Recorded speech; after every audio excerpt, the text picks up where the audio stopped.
Hola, ¿qué tal? Buen día a todos, espero se encuentren muy bien.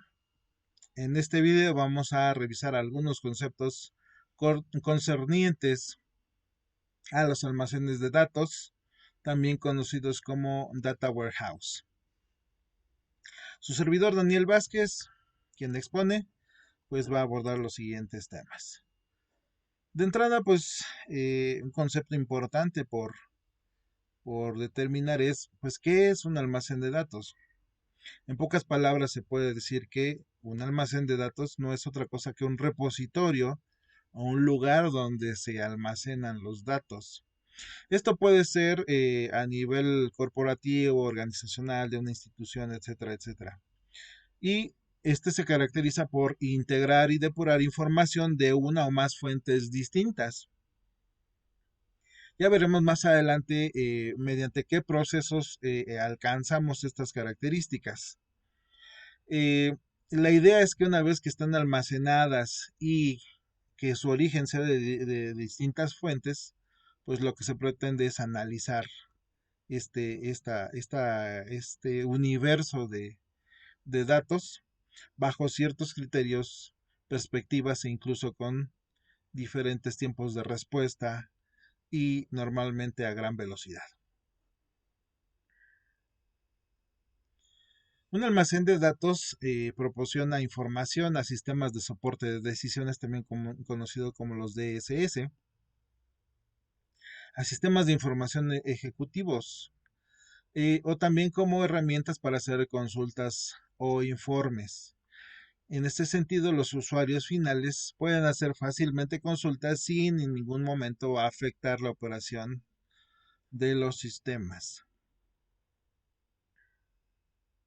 Entonces, ¿qué no es un almacén de datos? En ese sentido, podemos decir que un almacén de datos no es un producto, es decir, un data warehouse no es un sistema desarrollado en masa, ya que éste se adecua a las necesidades, a la naturaleza de los datos, a la naturaleza del negocio, del objetivo de la organización, etcétera, etcétera. Entonces es una herramienta que se adecua a situaciones muy particulares. Por lo tanto, pues no es considerado un producto porque todas las organizaciones tienen necesidades distintas. Tampoco el Data Warehouse no es un lenguaje, ¿ok? Aunque se puede decir que podemos utilizar algunas herramientas del lenguaje, este no se codifica en sí, sino más bien se basa o utiliza diferentes tecnologías que le permiten adaptarse a diferentes entornos. Y finalmente también podemos decir que un data warehouse o almacén de datos no es una copia de sistemas transaccionales. Esto es muy común pensar que un almacén de datos es tener respaldos, por ejemplo, de una base de datos que se utiliza para sistemas que se utilizan en procesos operativos. Entonces, esto evidentemente no es Data Warehouse y ya veremos más adelante por qué decimos que no es un respaldo de un sistema transaccional. Bueno, el Data Warehouse tiene ciertas características, como lo son que es integrado, que es temático, que es histórico y además que no es volátil. Cuando hablamos de la característica de que el data warehouse o los almacenes de datos son integrados, nos referimos a que tienen una estructura consistente y que por ciertas inconsistencias que puede haber entre los datos, ¿vale? Estas inconsistencias no implican que la información va a ser eliminada o modificada de alguna manera a través de los sistemas operacionales. Cuando hablamos de la característica de que el data warehouse es temático, es que la organización que tienen estos almacenes está dada en base a la temática o a la naturaleza de los datos, lo cual facilita el acceso al mismo y el entendimiento que se tiene por parte de los usuarios finales de estos almacenes. La característica de que es histórico el Data Warehouse tiene que ver con que todos los registros de datos que se tienen en estos almacenes siempre llevan una marca de tiempo. Por lo tanto, ya veremos más adelante cuál es en sí uno de los objetivos de desarrollar almacenes de datos.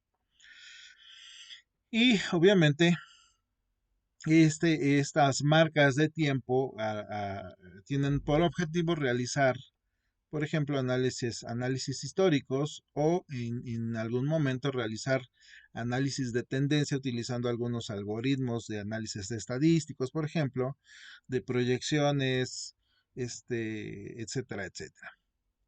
Finalmente se dice que un almacén de datos no es volátil, ya que la información ha sido almacenada con el objetivo simple y sencillamente de ser consultada, de ser leída y ya no modificada, dado que esos registros que en algún momento se generaron con el paso del tiempo, en ningún momento van a ser alterados, sino simple y sencillamente pasan a formar parte de un que también llamamos un dataset, un conjunto de datos, un universo de datos que ahí se va a mantener de manera histórica, pero que en ningún momento, bajo ninguna circunstancia, va a ser alterado.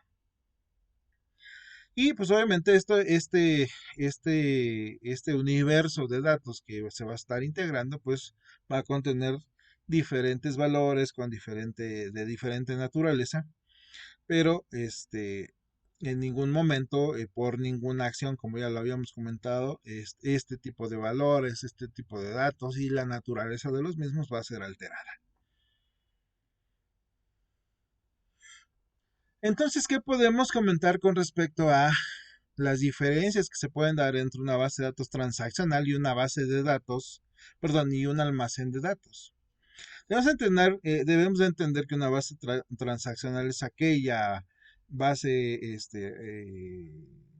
de datos estructurada que normalmente se utiliza, por ejemplo, en puntos de venta o que normalmente se utiliza para llevar a cabo la organización o gestión de recursos, por ejemplo, humanos o de recursos materiales, para el manejo de un almacén de autopartes, todo este tipo de sistemas que nos ayudan en el día a día a organizar y tomar ciertas decisiones, como por ejemplo la implementación del CRUD, ¿no? Del registro, de la actualización, del borrado, de la actualización de información.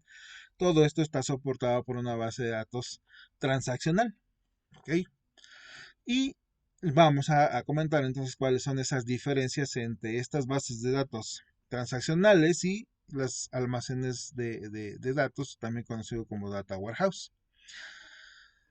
La primera de las diferencias que vemos es que y la base de datos transaccional, acá la puse como relacional, almacena datos actualizados, datos vigentes, datos que en este momento el operador del sistema requiere o necesita.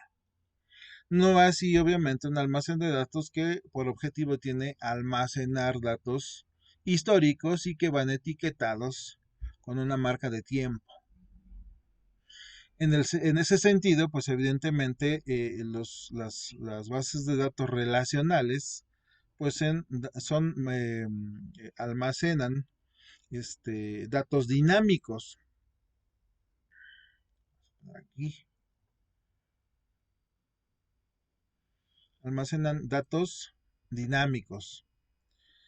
A diferencia de, obviamente, los datos que almacena un almacén de datos que normalmente son datos estáticos porque su naturaleza es histórica.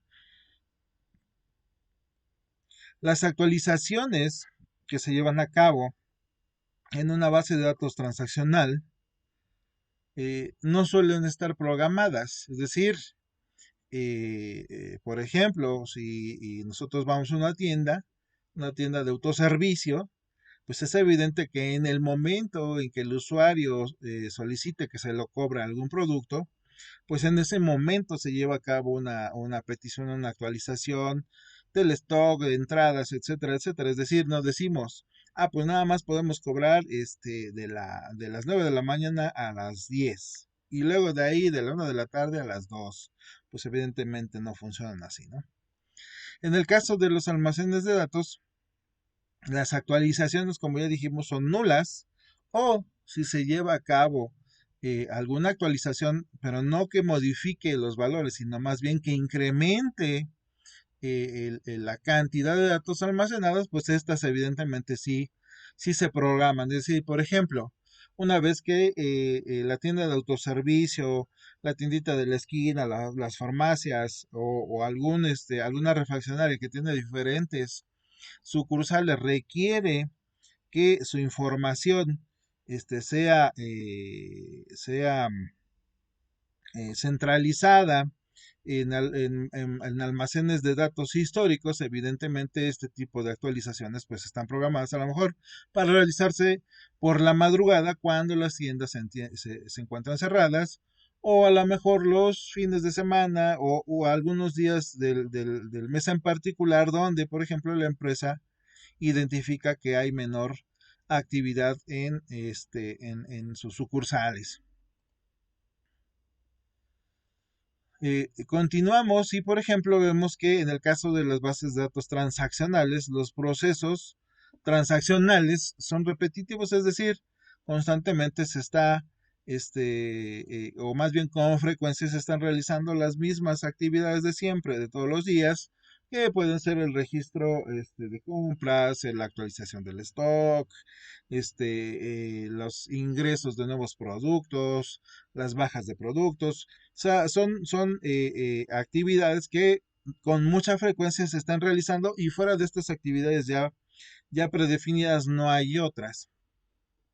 Sin embargo, en el caso de los almacenes de datos, puede ser que por la necesidad de la organización se lleven a cabo diferentes análisis históricos o de proyecciones de ventas, etcétera, etcétera, que requieren la elaboración o la selección o la prueba de diferentes métodos estadísticos, algoritmos de aprendizaje automático, etcétera, etcétera. Por lo tanto, pues este tipo de procesos no se puede planear, no se pueden prever. Quizás de manera general sí se pueda entender lo que requiera la organización o la institución, pero no se tiene bien identificado con precisión pues cuándo, cómo y qué procesos se van a seguir. Estos, digamos que están abiertos a las necesidades y a los tiempos, y pues obviamente a la habilidad de los especialistas que se encargan en el análisis de los mismos. Otra diferencia que existe entre las bases de datos relacionales y los almacenes de datos es que, por ejemplo, en el caso de las bases de datos transaccionales, están netamente dedicados al procesamiento de transacciones, actividades que ya acabamos de describir, y básicamente las bases de datos, los almacenes de datos están dedicados al análisis de los mismos.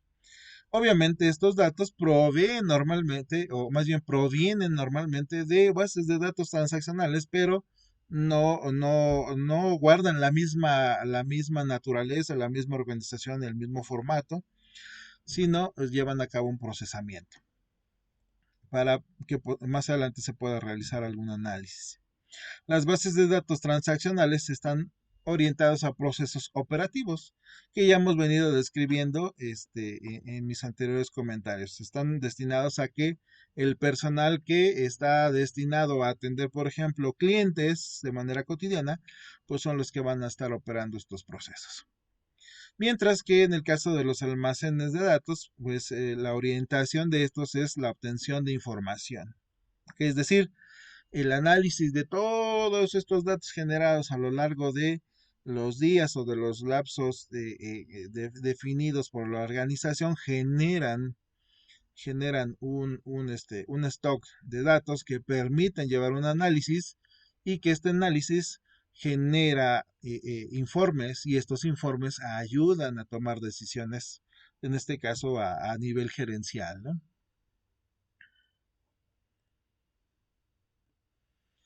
Otra de las diferencias que podemos comentar es que en el caso de las bases de datos transaccionales, estas soportan decisiones diarias, es decir, tienen un impacto inmediato al corto plazo. No así en el caso de los almacenes de datos, donde el soporte de decisiones estratégicas se realiza a mediano o largo plazo. Es decir, esta información, conforme se vaya generando, pues tiene un impacto directo en los sistemas transaccionales, pero no así en los almacenes de datos por la diferencia de tiempo que uno u otro destina para su operación. En el caso de los sistemas transaccionales, estos comúnmente integran la interacción con muchos usuarios, que normalmente son quienes operan, o los mismos clientes pueden también operar estos sistemas a través de diferentes interfaces. Sin embargo, en el caso de los almacenes de datos, pues normalmente son los especialistas encargados, perdón, de dar soporte, de dar mantenimiento o de realizar los análisis, los únicos encargados de estar trabajando con estos almacenes. Por lo tanto, no es común que los almacenes tengan muchos usuarios. En el caso de las bases de datos transaccionales, pues como ya sabemos, la respuesta debe ser inmediata. ¿Ok?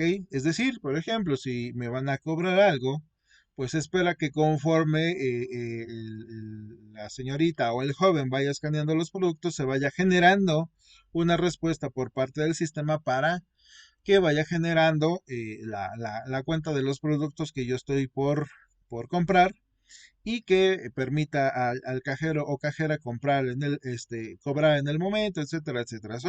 Son acciones que deben de pasar en el momento que se requieren. Y ese momento es inmediato, no así en el caso de los almacenes de datos, donde las respuestas pues no son críticas. Es decir, el análisis de estos datos puede consumir horas, puede consumir días, semanas, etcétera, etcétera, para que arroje algún resultado, y que normalmente pues es un informe. Finalmente, pues es evidente que en el caso de las bases de datos transaccionales, el modelo que soporta estos es el modelo de datos relacional. Es decir, perdón, existe, este, existen entidades que tienen ciertas características y que tienen o guardan una relación con otras entidades con ciertas características, etcétera, etcétera, que van compartiendo, y que finalmente, cuando se mapean a un gestor de base de datos, pues estas tablas que nosotros conocemos, pues, se conocen como relaciones, ¿no? Que describen a estos objetos de la vida real. No así, evidentemente, en el caso de los almacenes de datos, donde el modelo que soporta estos es el de datos multidimensionales. Y ya más adelante hablaremos de estas estructuras que soportan los datos históricos. De manera general, podemos observar la arquitectura que tiene un almacén de datos y algunas herramientas y procesos que se siguen para finalmente generar algún producto, si lo queremos ver así. En una primera instancia podemos identificar, como ya lo vimos al inicio de la presentación, que puede haber diferentes fuentes de datos, como en este caso a lo mejor una base de datos de tipo SQL Server, o de tipo Oracle, MySQL, o incluso algunos datos estructurados en formato Excel, CSV, etcétera, etcétera, XML, RDF. Es decir, para que yo pueda almacenar datos en un almacén, yo los puedo organizar ahí, no importa el origen que se tiene de estos. Por eso precisamente existen ciertos elementos, ciertas herramientas, como los llamados ETLs. Y los ETLs precisamente nos ayudan a migrar esa información. El objetivo, obviamente, del ETL es migrar esos datos que están dispersos o que tienen diferentes orígenes, naturaleza, fuente, migrarlos de ese tipo de ubicaciones, concentrarlos, darles un tratamiento, estandarizarlos, homogenizarlos y posteriormente almacenarlos en otra ubicación. En este caso, en un almacén de datos. Y evidentemente, el almacén de datos lo que busca es, una vez aplicados los criterios de clasificación y de almacenamiento de estos datos, pues los va ubicando en algunos elementos llamados, por ejemplo, data marts. Más adelante ubicaremos o definiremos qué es un data mart, pero de entrada podemos decir que son pequeños almacenes de datos que comparten las mismas características, el mismo objetivo no objetivo, más bien la misma naturaleza de los datos, con, digamos que con la tarea final de agilizar, agilizar el análisis de los mismos y generar ciertos productos como lo pueden ser informes. Una vez que ya tenemos almacenado todos los datos en un almacén mediante los datamarts, podemos entonces llevar a cabo la creación o generamos más bien la creación de lo que nosotros conocemos como cubos de datos. Más adelantito veremos qué es un cubo de datos. Pero de entrada podemos decir que es una estructura que permite establecer la organización de estos datos tomando en cuenta la naturaleza del mismo y la marca de tiempo de estos. Es decir, no es lo mismo, o más bien, por ejemplo, si consideramos la operación de una empresa que se dedica a la venta de vinos, pues sabemos que a lo largo del año puede vender diferentes marcas, diferentes tipos de vinos a lo largo de los meses que van transcurriendo, por lo tanto se va generando información histórica de ventas de cada uno de los tipos de vinos que se tienen y de tal manera que se van generando capas de datos, a lo mejor mensuales o bimestrales o semestrales, dependiendo de los lapsos definidos por la empresa, y cada capa que se va almacenando una sobre otra va generando una estructura que se le conoce como cubo de datos. Entonces, observen ustedes en pantalla que en este caso cada cubo tiene cierta información, la naturaleza del cubo es de cierta información, de ciertos datos, ¿sale? Pero digamos que la manera en que se visualiza, en la que se entiende es como si fuera un cubo y más adelante veremos por qué. Al final del día, cuando ya tenemos organizada la información, dependiendo de su naturaleza y dependiendo de las marcas de tiempo que tienen estos datos, entonces ya estamos en la total posibilidad de generar ciertos productos como lo son el soporte a sistemas de decisión o reportes o finalmente ya tenemos la posibilidad de generar análisis de datos. Entonces observen, para que, por ejemplo, yo pueda generar un reporte histórico, por ejemplo, de ventas, pues cuando estamos hablando obviamente de una organización donde la cantidad de datos que se generan pues es mayúscula, donde los orígenes de los datos son diversos, pues se lleva a cabo todo este procesamiento de concentración, de tratamiento, de almacenamiento y organización de esta organización tiene que ver también con la creación o con la inserción de los datos dentro de una estructura que permita su análisis, que finalmente va a desencadenar o va a dar como resultados pues ciertos productos como lo son soporte, como son reportes o como son análisis de datos. Finalmente, pues ya sabemos nosotros que es un ETL, que es ese ente, esa herramienta que ayuda a recopilar, a darle tratamiento y a migrar hacia otra fuente de almacenamiento. Recuerden que el ETL viene de las iniciales de cada una de las fases de esta herramienta. La E proviene de la palabra extracción, es decir, de la obtención de datos de distintas fuentes, como ya lo hemos comentado en varias veces. La T proviene de transformación o de la palabra transformación, y es en esta fase donde se lleva a cabo el filtrado, la limpieza o depuración, estandarizando los datos que se requieren realmacenar en otra ubicación. Y finalmente la L proviene de la palabra load, que significa carga, que permite, una vez ya actualizados, ya organizados estos datos, ya limpios y todo, entonces llevarlos hacia una nueva ubicación donde seguramente se volverán a organizar para finalmente generar un almacén de datos. Cuando necesitamos utilizar un ETL, pues es importante y es bien interesante determinar en qué momento necesitamos un ETL.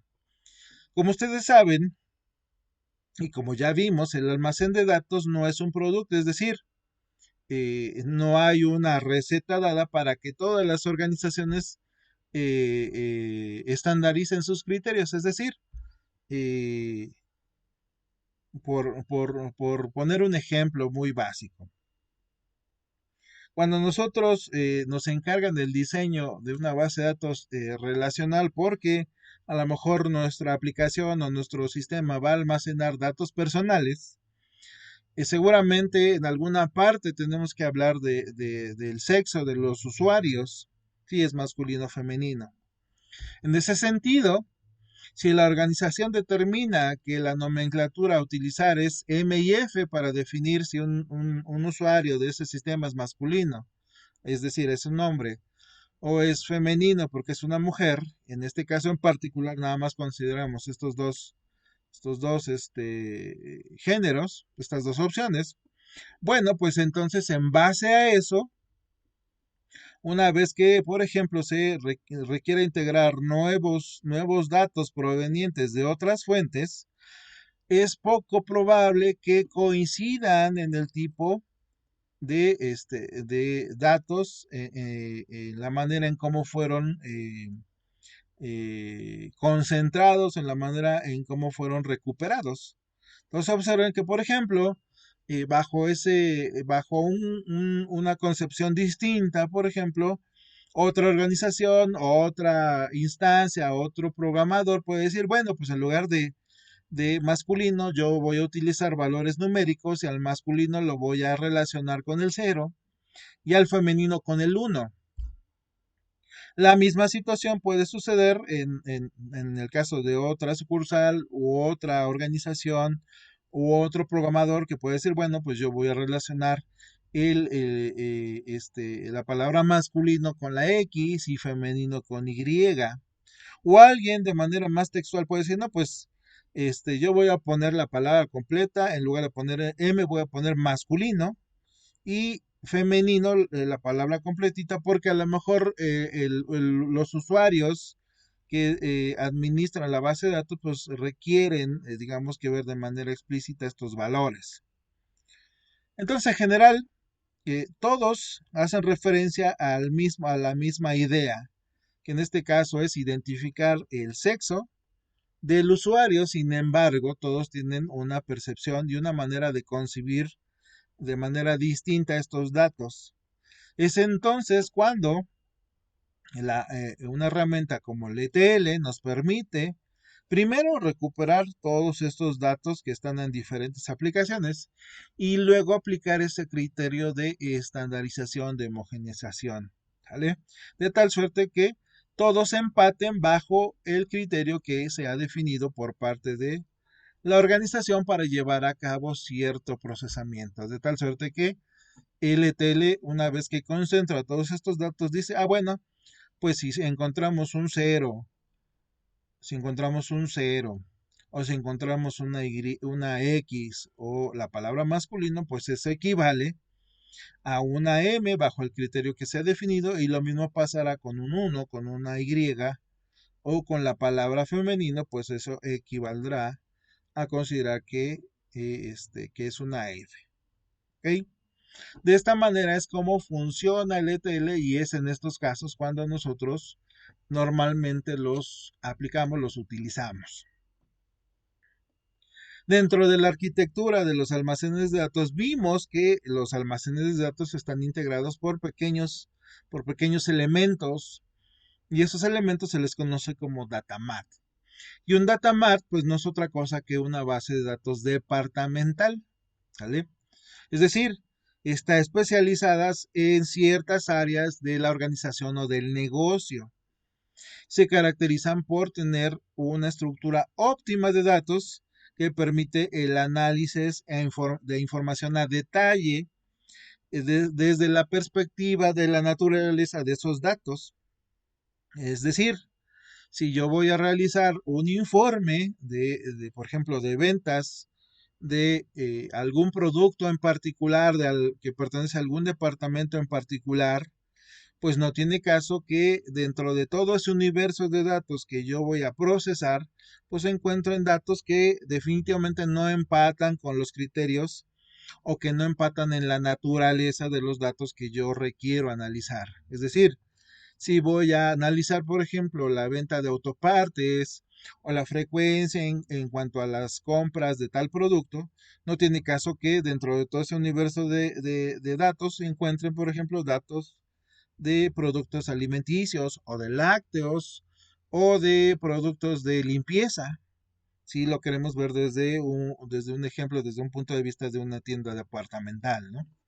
Entonces, un data mart es una base de datos departamental con información que tiene cierta naturaleza y que permite agilizar ese análisis. De tal suerte que normalmente una empresa o una organización o una institución define, digamos que la naturaleza de sus diferentes datamart. Por ejemplo, en una empresa podemos tener un datamart para el departamento de recursos humanos que solamente maneja información de los empleados, de contrataciones, de sueldos, de asistencias, etcétera, etcétera. También podemos tener un datamart del departamento de contabilidad, ¿no? Y lo mismo en el caso, por ejemplo, de un datamart del departamento de ventas. Una vez que ya tenemos organizada esta información en datamarts, entonces podemos finalmente llevar a cabo la estructuración de estos datos en ciertas estructuras, valga la redundancia, de datos llamadas cubos, que normalmente, digamos, aunque no los vemos físicamente, puede ser que algunas ubicaciones, que ya puede ser en servidores dedicados, se emplean de manera exclusiva para almacenar cierta información, dado que, como yo les había comentado, cada una de estas capas que compone ese cubo de datos, pues comparten naturaleza, pero también marcas de tiempo.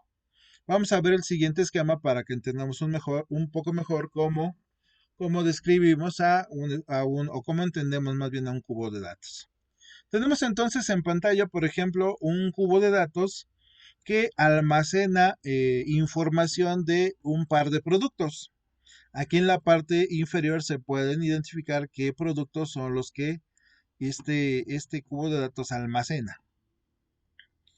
Y uno de estos productos es el vino y otro producto que resguarda aquí los datos históricos es de agua con diferentes características. Por ejemplo, en el caso del vino, considera los distintos tipos de vinos, como por ejemplo el tinto, el blanco, el rosado, y en el caso del agua, considera dos opciones, que es por ejemplo gasificada o con gas, y pues agua sin gas. ¿No? Entonces observen, toda esta, ¿cómo le podemos decir? El slice, toda esta rebanada. Vamos a tratar aquí ¿cómo sería? De definir bien todo este slice, toda esta rebanada que se encuentra comprendida de aquí hasta aquí y de aquí hasta aquí, contiene información en particular de vinos tintos. Lo mismo ocurriría con el caso del vino blanco y con el vino rosado. Y por el otro lado, pues lo que tiene que ver con agua, toda esta rebanada, todo este slice, contiene información del agua con gas. Y toda esta de acá, toda esta rebanada de aquí, contiene información de agua sin gas. Ahora bien, yo sé que todo este slice, toda esta rebanada, contiene información de agua sin gas, pero Este renglón en particular contiene información de agua sin gas, pero también agregando la ubicación, por ejemplo, del productor de la misma. ¿Vale? Entonces yo sé, por ejemplo, que en la parte inferior, ¿vale? Tenemos dos provincias en particular y cada provincia tiene, perdón, y cada provincia tiene diferentes ciudades. En el caso de Castellón, le produce todos estos, ahora sí que valga la redundancia, por eso, o comercializa todos estos productos, ¿sale? Y podemos decir, sin temor a equivocarnos, la naturaleza y tipo de producto, la ubicación del mismo, es decir, en todo este renglón vamos a encontrar datos de la ubicación del mismo, ¿vale? En todos estos renglones vamos a encontrar ubicación. Y finalmente, la marca de tiempo que tanto les había comentado. Quiere decir que además de tener información o más bien datos que describen el tipo de producto, si es vino, si es agua, el tipo más bien la naturaleza del producto, si es vino, si es agua, el tipo de producto, si es vino tinto, blanco, rosado o si es agua con gas y sin gas, la ubicación de quien lo comercializa. También se define la temporalidad del mismo, es decir, en qué año se generaron estos registros. Y así podemos decir que digamos, este slice, esta rebanada, ¿sale? Que está, digamos, ubicada en la parte posterior de nuestro cubo, corresponde a los datos generados en el año 2001. Luego, en la siguiente rebanada del cubo, ubicada, digamos, en la parte intermedia del mismo, encontramos ubicados los datos generados en el año 2002. Y finalmente, en la rebanada frontal, encontramos los datos generados en el año 2003. Entonces, observen ustedes que dependiendo de las dimensiones de nuestro cubo, perdón, podemos atribuirle ciertas propiedades que nos ayudan a organizar los datos que describen un producto o no necesariamente un producto, puede ser un evento o puede ser un servicio, diferentes cosas, pero sin duda un tema importante a considerar siempre que vamos a construir este tipo de estructuras es que debemos contar con marcas de tiempo porque estas estructuras tienen la finalidad de organizar datos históricos. Muy bien. Finalmente vamos a hablar de las ventajas de los almacenes de datos. Como primer ventaja podemos comentar que los almacenes de datos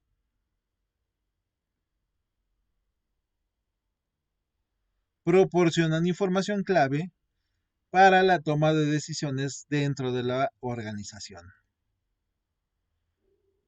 Especialmente útiles para la toma de decisiones o para las tareas, sea al mediano o largo plazo. Es decir, si nosotros requerimos información al momento, pues es evidente que esto no lo vamos a obtener de un almacén de datos. Aunque son, digamos que, sistemas relativamente sencillos digamos, en cuanto a la concepción, en cuanto a la estructura que tienen, pues evidentemente,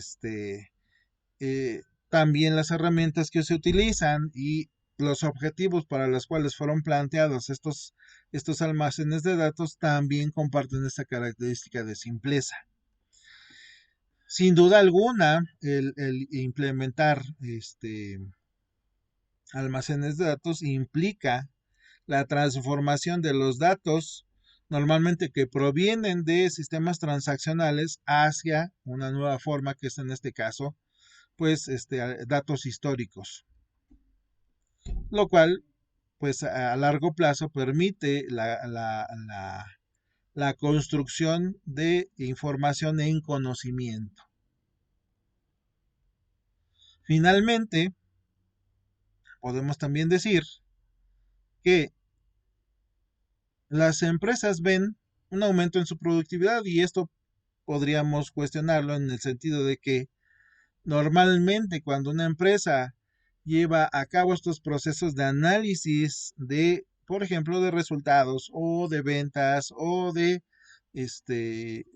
obtención o de logros de metas, etcétera, etcétera, pues estas herramientas la ayudan definitivamente a vislumbrar cuál es el futuro de la misma y hacer los ajustes pertinentes o abrirles nuevos panoramas para que, por ejemplo, sus inversiones se hagan de manera más adecuada, ¿no? Por lo tanto, se asevera en esta ventaja que se ve un aumento en la productividad. Por otro lado, también los almacenes de datos proporcionan comunicación fiable entre los departamentos de la empresa, porque acuérdense que tenemos ciertos esquemas, ciertos sub, si lo queremos ver así, subbases de datos dedicadas única y exclusivamente al almacenamiento y análisis de los datos de cada departamento, ¿no? Por lo tanto, pues esto permite agilizar esos procesos de análisis, ¿no? Que se requieren en algún momento dado. Y finalmente, los almacenes de datos permiten conocer de manera general, de manera global, qué es lo que está pasando en la organización, en la institución, en el negocio, de tal suerte que se puede de manera general determinar si la empresa está en números negros o en números rojos, es decir, si va por buen camino o si hay que hacer algunos ajustes para tratar de mitigar en todo caso, por ejemplo, pérdidas y malos resultados. Bueno, pues en general creo que hemos abordado todos los puntos importantes que nos ayudan a entender lo que es un almacén de datos, para qué o en qué momento nos sirve un ETL y algunos conceptos muy puntuales de los objetivos y de la naturaleza de los almacenes de datos. Sin más por mi parte, deseo que tengan un muy buen día y nos vemos en la siguiente sesión en el siguiente video. Hasta pronto.